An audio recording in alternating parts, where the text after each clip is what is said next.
another visit to Jerusalem. Most of his letters date from this period, between AD 50 and 58. It is clear from his letters that he has by that time become almost completely estranged from the leadership in Jerusalem and from their adherence to the law. In his missive to the Galatians, AD 57, he alludes scathingly to these people who are acknowledged leaders. Not that their importance matters to me. His theological position has also deviated irreparably from those who adhere rigorously to the law. In the same letter to the Galatians, he states that faith in Christ rather than fidelity to the law is what justifies us, and no one can be justified by keeping the law.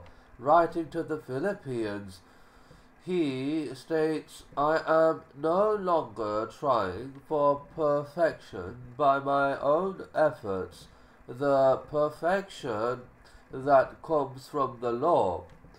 These are the provocative and challenging statements of a self-proclaimed renegade.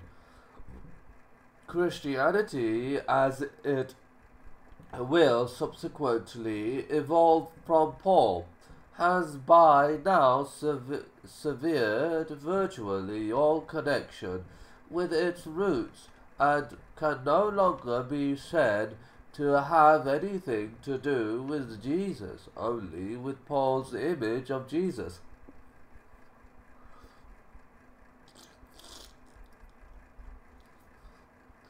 By AD 58, Paul is again back in Jerusalem, despite pleas from his supporters who, obviously fearing trouble with the hierarchy, have begged him not to go.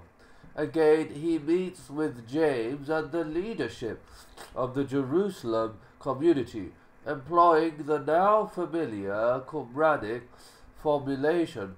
They express the worry they share with other zealots of the law, that Paul, in his preaching to Jews living abroad, is encouraging them to forsake the law of Moses.